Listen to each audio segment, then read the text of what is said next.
Good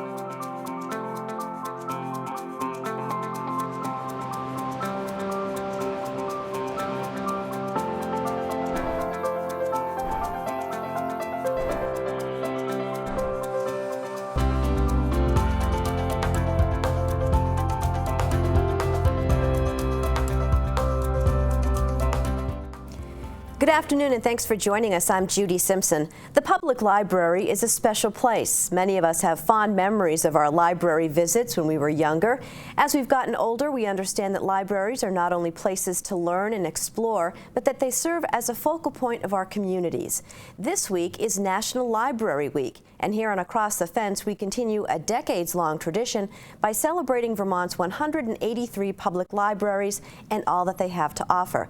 This afternoon, I'm joined by Amy Howlett of the Springfield Town Library and by Caitlin Corliss, who is the Youth Services Librarian at the Essex Free Library in the town of Essex.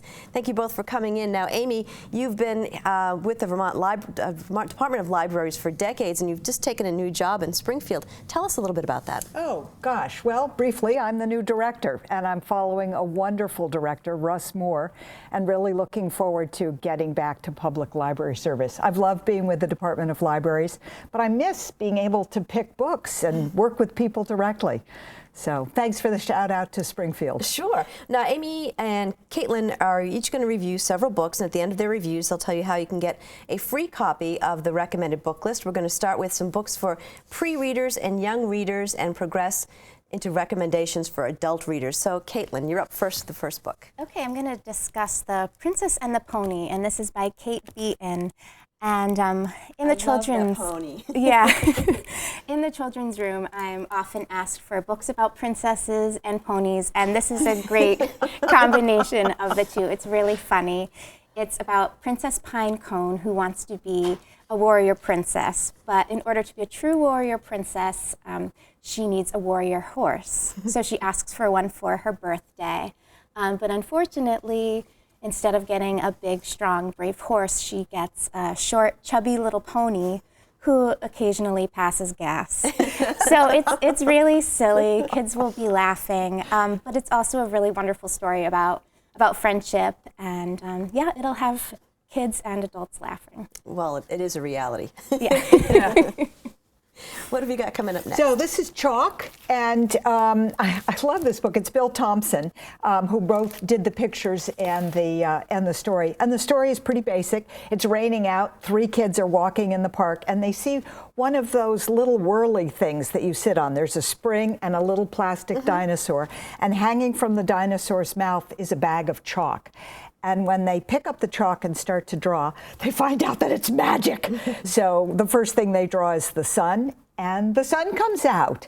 And then the little boy gets this great idea. What if he were to draw a dinosaur? And yes, then there is a dinosaur in the park chasing them. So it's the usual great story of what happens with magic. It's always more than you expect, and how can you get hold of it with your wits?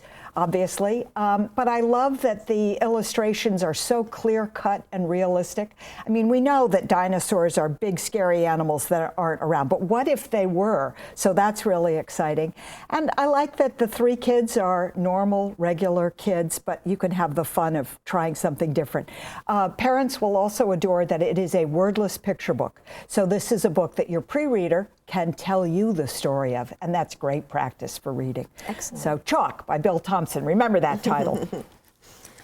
All right, and The New Small Person by Lauren Child is the perfect book for the kid who is going to soon be getting a new baby brother or baby sister and may not necessarily be all that excited or comfortable with the idea. In this book, Elmore Green starts off as an only child. He doesn't have to share a room, he doesn't have to share his toys, and he has all of his parents' attention and love. And then one day everything changes when a new small person enters their lives, and suddenly Elmore starts to worry that maybe everybody loves the new small person more than they love him. Aww. So this is a pretty common theme in children's books, but this is a really welcome and charming addition. Elmore and the new small person are adorable. So this is a great choice for parents to get for their only child. Terrific.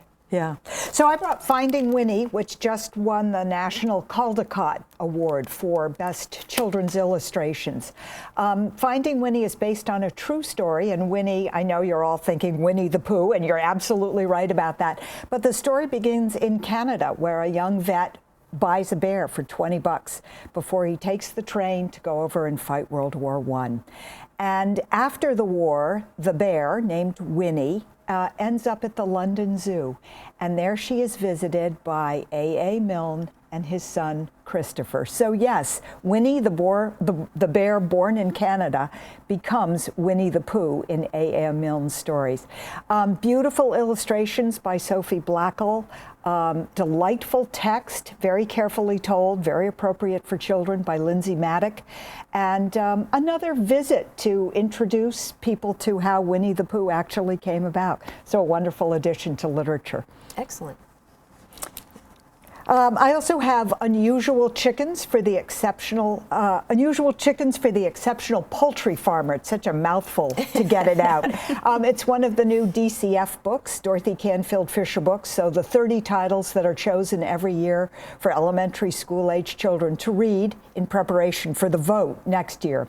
Unusual Chickens is the story of a little girl, Sophia, whose parents inherit Great Uncle Jim's farm. And it's a farm that will be familiar to rural Vermont kids. There's a lot of junk around. There's this old barn which is empty, and there is what Sophie decides is a chicken house.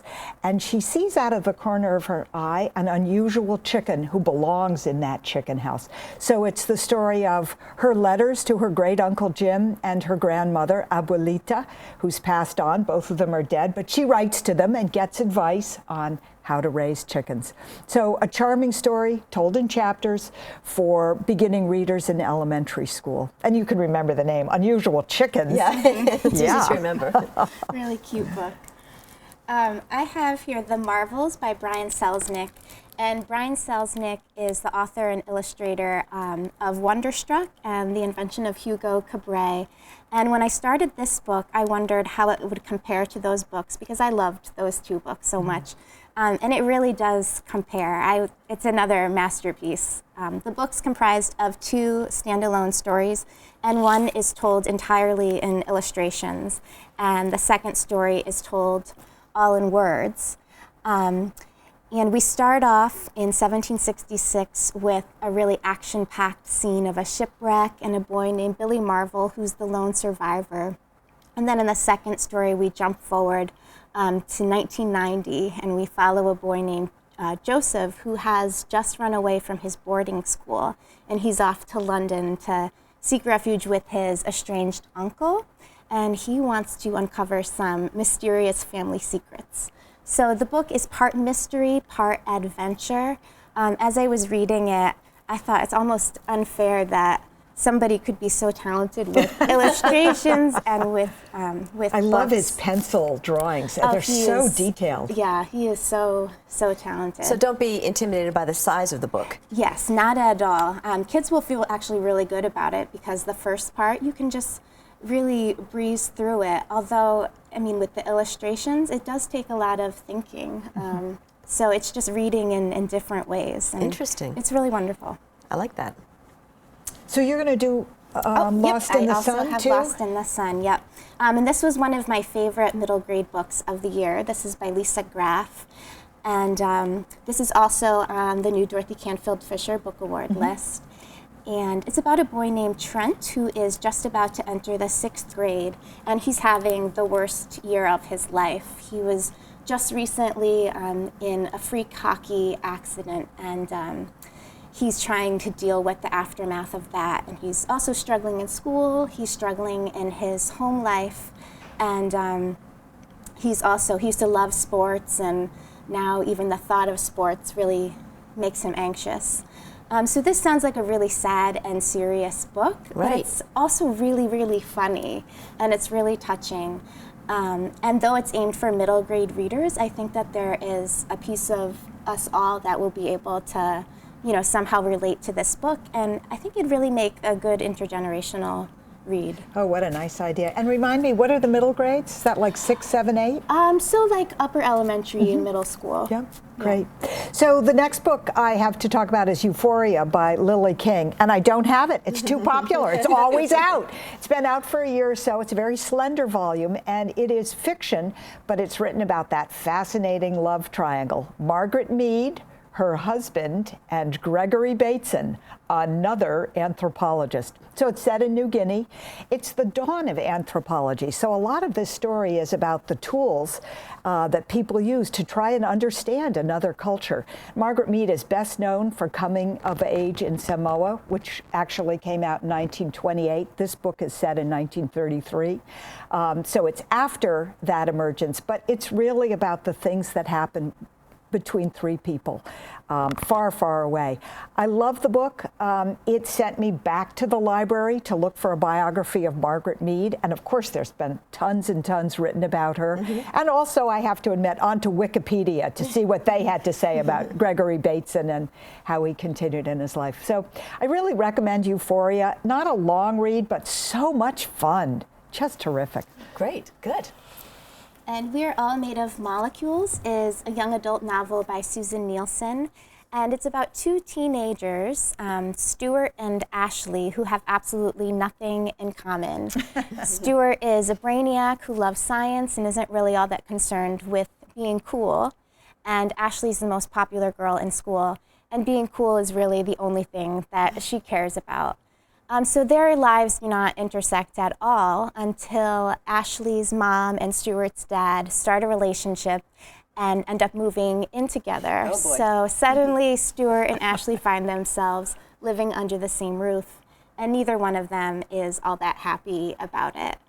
So we get to know these characters really well, and I think that every teenager is going to relate to at least one of them.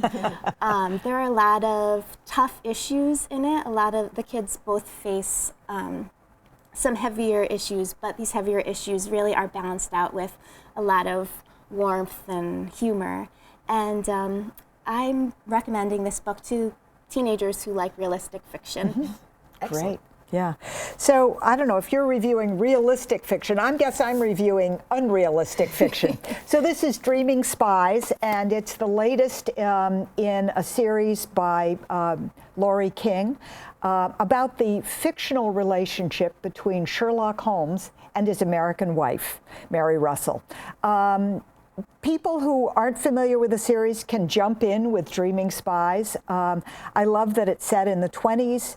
Sherlock and his young wife are on a cruise going to Japan, and much of the book is set in Japan. But if I were writing the movie trailer, I would merely say, Sherlock Holmes meets a female ninja, and that would have you totally hooked. Yes, absolutely. So you can start with The Beekeeper's Apprentice, the first one in the series, or start with A. Conan Doyle's original. But I love Dreaming Spies for that vivid picture it paints, both of Japan and back home in Oxford as they solve a mystery. Excellent. An Infinite Home is an adult novel by Kathleen Alcott, and it's Brooklyn-based, and it's about a widowed landlady named Edith who rents out the apartments in her brownstone to a wide variety of very interesting tenants. And I initially picked up this book because it made me think of my grandmother after reading the book jacket. My grandmother was also a widowed landlady in Brooklyn. And the similarities really end there, but I'm still glad I read the book because it was really intriguing. It's really character-driven. All of their backstories really reeled me in. And Edith is more than just a landlady to these tenants. She's a caregiver and a nurturer and a friend. So when her health starts to decline and her estranged son comes back into the picture and threatens to evict all of the tenants, they know that they have to come together and do something about it. So again, it's a really intriguing read, and I think it really lends itself to discussion and would be a good book for a book club. Now we have about a minute left, Amy. I know you have one more really book. quick, Ta-Nehisi Coates, thinking about black relations and white relations and living in Vermont. What do you read? Ta-Nehisi Coates, Between the World and Me. A black man talks to his son about the risk of being out in the world. totally wonderful. I know you have a book too. I do. It's called Ordinary Wolves by Seth Kantner. It's about a young man growing up in Alaska, in the backwoods of Alaska, in a trapper shack. And I read this in the middle of summer when it was really hot, so it was really kind of fun to be taken someplace completely different at that time. I really loved it. Great descriptions, and it's a good story. Now, to get a list of all the books that we've reviewed this afternoon, you can write to the Vermont Department of Libraries at 109 State Street in Montpelier, 05609, or you can call them. The number is 802-828-3261. We'll also post the book list on the Across the Fence website. Thank you both for coming in. Thank you. That's our program for today. I'm Judy Simpson. We'll see you again next time on Across the Fence.